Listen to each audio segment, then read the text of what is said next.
मैं हूं आपके साथ रीना। खबर रीवा से है, जहां वन विभाग के अनुसंधान एवं विस्तार विभाग में कार्यशाला का आयोजन किया गया। यहां हर वर्ष की भांति आयोजित कार्यशाला में दूर दराज एवं संभाग के बाहर से लोग पहुंचकर अपनी बातें रखते हैं। साथ ही विषय विशेषज्ञों के द्वारा अपनी बातें रखी जाती हैं। उक्त कार्यक्रम में पहुंचे वरिष्ठ वैज्ञानिक आरपी जोशी ने अपनी बात रखी। साथ ही औषधीय पौधे विलुप्त न होने पाए, उन्हें कैसे संरक्षित किया जाए, इस संबंध में भी चर्चा की।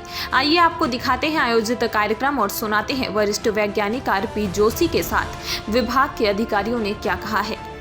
बनाई थी 3 पाक 2 पानी और पकाई कुट्टी रानी शामिल है कि 3 पाक 2 पानी पकाई कुट्टी रानी और सामा जेठा अन्न कहाए और सब अनाज से आगे आए। सामा जो होता है बार्नयार्ड, अभी जिस पर मैडम ने एक परियोजना भी एक प्रोजेक्ट बना करके भारत सरकार को सबमिट किया, उस प्रोजेक्ट को अभी डिस्क्लोज नहीं कर सकते, वो एक सीक्रेट उसमें है, लेकिन मैं उसकी भूमिका तो बता सकता हूँ। आपकी अवधारणा ये है कि आजकल सबके पास पकाने का और उस विधि से खाने का समय नहीं है, बहुत जल्दी में है व्यक्ति, तब जाकर के हमें औषधियाँ की ज़रूरत ज़्यादा पड़ती है। ऐसी परिस्थितियों में यदि हम ऐसे रेडी टू कुक या रेडी टू ईट, इन दोनों में फ़र्क है। रेडी टू ईट वो होते हैं जिनमें हमने पन्नी फाड़ी खाना शुरू कर दिया है ना, कुरकुरे वगैरह वगैरह, और रेडी टू कुक में आते हैं जो हमें थोड़ा सा उबालना है, then they will be ready. Instant food भी कहते हैं वैज्ञानिक भाषा। तो इंस्टेंट फूड जो आ रहे हैं मार्केट में, वो हानिकारक पदार्थों से युक्त है ना। उसमें अजीनोमोटो है, वो होता है सोडियम ग्लूटामिन, वो हमारी बॉडी के लिए अच्छा और प्रोडक्ट्स वो परमिसेबल लिमिट से बहुत ज़्यादा मिला हुआ, तो इसलिए हार्मफुल है। तो एक ऐसा विकल्प उसका ढूंढा धान्य से बना है। ये जो आयोजन है क्या देखिएगा, ये वन विभाग मध्य प्रदेश शासन के अनुसंधान एवं विस्तार वृत्त, जिसको R&D कहते हैं, उसके द्वारा ये प्रतिवर्ष लगभग ये आयोजन किया जाता है और ये वैद्य सम्मेलन के रूप में यहाँ आयोजित होता है। यहाँ पूरे दूर दराज से, संभाग से और संभाग के बाहर से भी अनेक वैद्य आए हुए हैं और वो अपनी अपनी बात, क्योंकि हर एक व्यक्ति की अपनी कोई विशेषता होती है, वैद्य में भी कोई किसी गुण विशेष के लिए विशेष है, तो वो यहाँ शेयर करते हैं। इसके साथ ही साथ यहाँ विषय विशेषज्ञों के भी व्याख्यान होते हैं। उसी क्रम में मैं कृषि महाविद्यालय रीवा से प्रिंसिपल साइंटिस्ट प्रमुख वैज्ञानिक डॉक्टर आरपी जोशी यहाँ व्याख्यान के लिए आया था, क्योंकि ये अंतर्राष्ट्रीय मिलेट ईयर भी है और मैं, जिसको अपन लघु धान्य कहते हैं, जिसमें कोदो, कुटकी, रागी, सामा आते हैं, ये एक प्रकार से औषधि गुणों से युक्त होते हैं, है ना। इनमें अनेक ऐसे तत्व पाए जाते हैं, तो वो चीज़ भी यहाँ पर शेयर की गई कि कैसे हम आसानी से इनको वो कर सकते हैं और बचा सकते हैं, है ना। तो मेरा आपसे आपके माध्यम से समाज से यही कहना है कि यहाँ जो मुख्य बात हो रही है कि औषधि पौधों के दोहन की स्थिति ना बने, कम से कम नौबत बने और हम उनका संरक्षण कैसे कर सकें। कुछ ऐसे बहुमूल्य औषधि पौधे हैं जो विलुप्त के कगार पर हैं, विलुप्ति के कगार पर जो हैं, उनमें हमको पूरे समाज को, शासन तो कर ही रहा है प्रयास, सबकी जिम्मेदारी बनती है कि उनको संरक्षित किया जाए। उसमें ये सम्मेलन, ये आज की कार्यशाला एक बहुत अच्छा मील का पत्थर है जो सदैव होता है। बहुत अच्छी बात है आज विज्ञान दिवस के अवसर पर इसका आयोजन और इसका स्थल जो यहाँ औषधियों के पेड़ पौधों के बीच में ही आयोजित किया गया है, वो अपने आप में एक बहुत अच्छा अवसर है। आपने बताया कि हर बार आयोजन किया जाता है, तो जमीनी स्तर में कितना असर देखने को मिल रहा है? जी, देखिए, इसका ज़मीनी स्तर पर सबसे बड़ी बात यह है कि प्रोत्साहन मिलता है।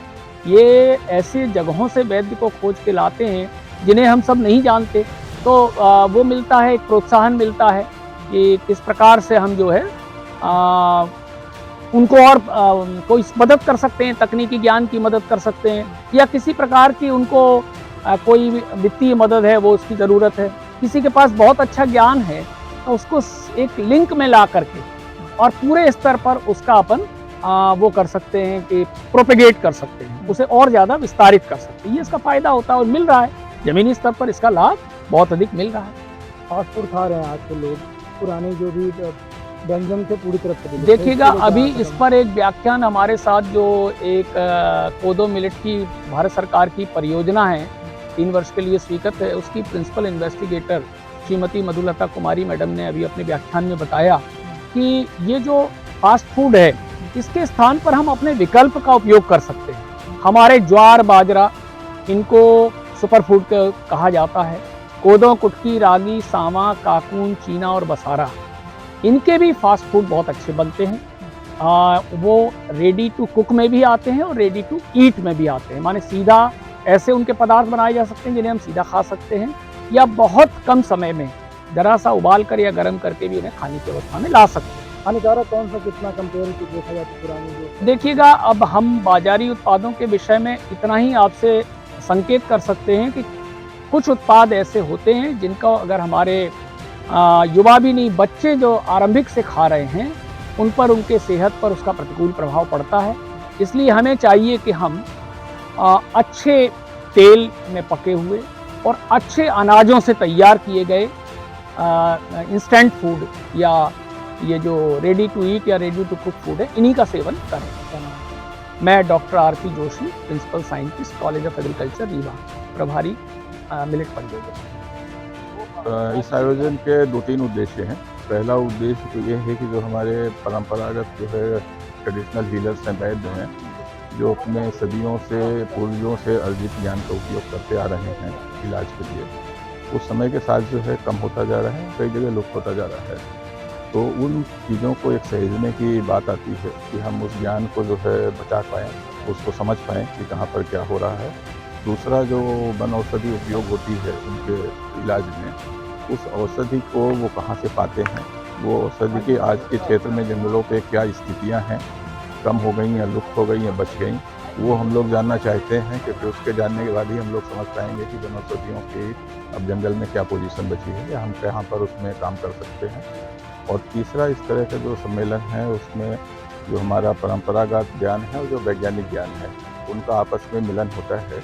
तो चीज़ें जो हैं दोनों तरफ से आती हैं कि वो उनको समझते हैं, उनको समझते हैं, और कुल मिला के एक ऐसा माहौल बनता है जो आगे हमको एक दिशा दे सकता है। कोरोना में आगे बहुत कामगार था, लेकिन लोगों तक इसका मैसेज क्यों नहीं आ रहा है? आजकल लोग केमिकल्स और फास्ट फूड ज़्यादा खाने में ध्यान दे रहे हैं, पुरानी चीज़ें पूरी तरह, इसके लिए कैसा कदम उठाएगा ताकि लोगों को ताकि? इसमें देखिए क्या है कि आवश्यकता ही, नीड ही जो है वो जब आती है तो ही व्यक्ति जो है सचेत होता है। कोरोना के समय ये नीड जो है बहुत ज़बरदस्त थी, जब सारे सिस्टम फेल हो गए थे, तब लोगों ने महसूस किया कि हमारी आंतरिक क्षमता है, जो इम्यूनिटी है, वही अंततोगत्वा हमको बचाएगी। और जब ये चीज़ समझ में आई तो केवल और केवल जो है वन औषधि, इसमें खासतौर से गिलोय अमृता जिसको कहते हैं, उसका इतना ज़बरदस्त उपयोग हुआ, और हम ये समझ पाए कि पेड़ से हमको कितनी ऑक्सीजन मिलती है जब हमने ऑक्सीजन खरीदना चाहा। पर जब कोरोना थोड़ा सा कम होता है तो लोग समय के साथ भूल जाते हैं, पर वो एक लर्निंग होती है, हमको उससे सीख के, उस चीज़ को सीख के हमको उसको आगे मजबूत करना है। तो आज कम से कम जो है कोरोना के बाद लोगों को ये ज्ञान हुआ कि हमारे वनौषधि में, हमारे जंगलों में अभी भी वो ताकत है, जो ताकत अभी शायद आधुनिक होने के बाद भी दूसरी जगह से उतना सुलभ नहीं है। लोगों को कैसा अपील करते हैं? लोगों से अपील हम ये करना चाहेंगे कि जो हमारे जंगलों में जो दुर्लभ औषधियाँ हैं, उनके बारे में भी उनके पास ज्ञान है तो वो हमसे शेयर करें। उन औषधियों को हम कैसे बचा सकते हैं उस पर हम लोग काम करेंगे, कैसे बढ़ा सकते हैं उस पर हम लोग काम करेंगे। और एक आम जनता से, सभी से ये अपील है कि कम से कम जो है साल में 1-2 पेड़ जरूर लगाएं। तो अगर 1-2 पेड़ भी लगाते हैं तो अपने जीवन काल में 40-50-100 पेड़ लगा देंगे, तो वो भी एक बहुत भला काम होगा इस सृष्टि के लिए।